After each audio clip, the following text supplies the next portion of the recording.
Attention readers, we VT see the world from all sides and want you to be fully informed. In fact, intentional disinformation is a disgraceful scourge in media today. So to assuage any possible errant incorrect information posted herein, we strongly encourage you to seek corroboration from other non-VT sources before forming an educated opinion about VT policies and disclosures. Comment policy: due to the nature of uncensored content posted by VT's fully independent international writers, VT cannot guarantee absolute validity. All content is owned by the author exclusively. Expressed opinions are not necessarily the views of VT, other authors, affiliates, advertisers, sponsors, partners, or technicians. Some content may be satirical in nature.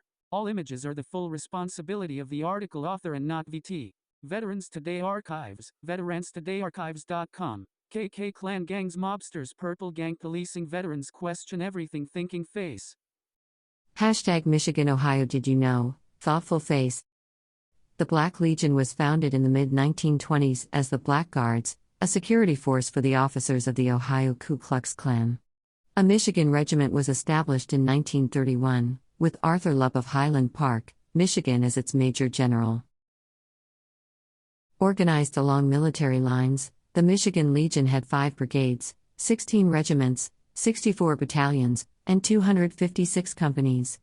Although its members boasted that there were 1 million legionnaires in Michigan, it probably had only between 20,000 and 30,000 members in the state in the 1930s, 1/3 of whom lived in Detroit. The Legion had various fronts to cover its activities, such as the Wayne County Rifle and Pistol Club, whose members frequented a downtown Detroit sporting goods store with a backroom firing range. It also had a political front as well, the Wolverine Republican Club. The Legion's political objectives were broad and, at the same time, narrowly specific. As one of its promotional pieces stated, "We will fight political Romanism, the Catholic Church, Judaism, communism, and all isms which our forefathers came to this country to avoid." Some legionnaires, more inclined toward outright violence for the sake of violence, went further in their plots to rid America of those they called undesirables than fearmongering and night riding. It was alleged, for instance, that Major General Lupp had explored ways to inject typhoid germs into milk and cheese delivered to specific undesirable neighborhoods in Detroit. The fact that Lupp was an inspector for the Detroit Department of Public Health lent some credence to this story, in the minds of many who heard it. Labor and civil rights lawyer Maurice Sugar, who believed he was targeted for death by the Legion, claimed that his investigations had uncovered a plot by the Legion to release cyanide gas in synagogues during Hanukkah in 1935, although no official investigation supported the allegations. There was clear evidence, however, that Sugar's 1935 campaigns for a seat on Detroit Recorder's Court and on the city's Common Council were targeted by legionnaires for a series of dirty tricks and outright sabotage. Some politicians supported the Legion's efforts to preserve the American system against foreign influence and often spoke before the Wolverine Republican Club, whose members circulated petitions and conducted get-out-the-vote campaigns for their favorite candidates. Too often, however, the Legion's political activities tended to violent acts of retaliation against those candidates running against a Legion favorite. Running through the literature and rhetoric of the Black Legion was the fear of an international communist takeover of the United States. Legionaries were ordered by their superiors to be prepared to take over federal government buildings with arms at what they called 0 hour, the date and time that communists would rise up throughout the United States and launch their attack on the country. In truth, however, the Legion was led by unsophisticated men, petty men, as one researcher has noted, who were most interested in the pettiness of personal reform. Thus, the Legion saw as its enemies not only blacks, Jews, and Catholics, but also welfare workers and recipients and labor union organizers. Homer Martin, the first president of the United Automobile Workers Union, believed beyond any question that legionnaires had infiltrated his union for the express purpose of providing inside information to the automobile manufacturers, and that many Black Knights were members of the Dawn Patrol, the private security force that guarded many Detroit auto plants. The Legion also provided a job service for its members. Many joined the organization during the economically unsettled 1930s with the understanding that legionnaires would look out for their own in terms of jobs and promotions. It was alleged that the Packard and Hudson automobile plants were controlled by the Legion and that members would enjoy in those shops special privileges as a result. It is worth noting, in this regard, that later investigations of the Legion revealed that none of its known members were unemployed and that many of them had positions in the public services.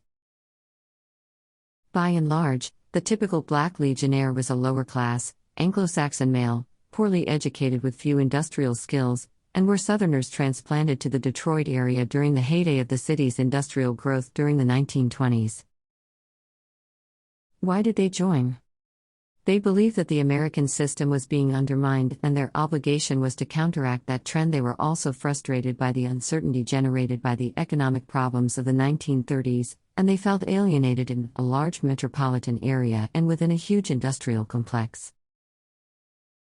In general, they were beset by the feeling that, although their ancestral roots in America stretched back to the nation's earliest years, they were being left behind. They believed foreigners were competing for jobs they considered their own, that Jews and Catholics were supplanting Protestants among the nation's influential political and economic leaders, and that racial integration was leading America to social anarchy.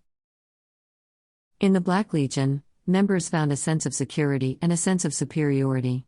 For those of a more violent bent, the group quenched their thirst for adventure and, in some cases, personal injury and murder. Most especially, the Black Legion provided easy answers to the complex questions that plagued Americans during the dark days of the Great Depression. As its oath of allegiance proclaimed, the native-born white people of America are menaced on every hand from above and below.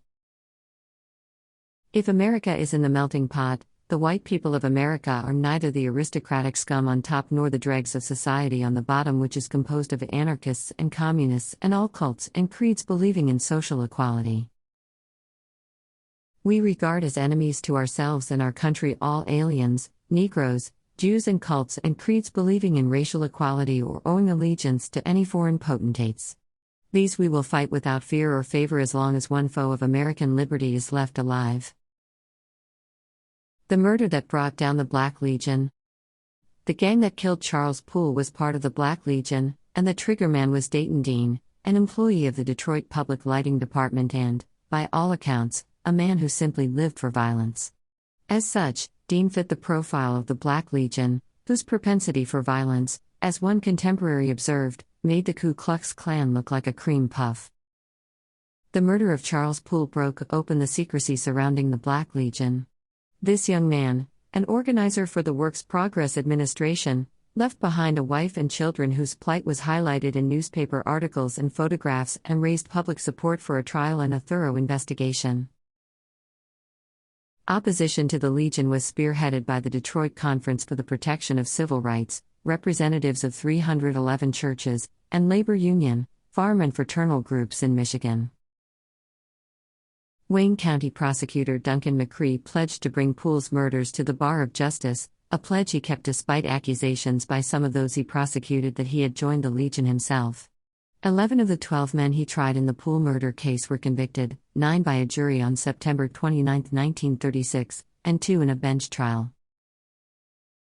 The Charles Poole murder case, as the Detroit News put it, shattered the romantic air that had surrounded the Legion. Huey may look like romance and adventure in the moonlight, stated the News, but it always looks like Huey when you bring it out in the daylight. In the end, 11 members of the Legion were given life sentences for the Poole murder and others that were revealed during the trial and a subsequent grand jury investigation. 37 other members were sentenced to prison terms. The Black Legion was dead. Attention readers. We, VT, see the world from all sides and want you to be fully informed. In fact, intentional disinformation is a disgraceful scourge in media today.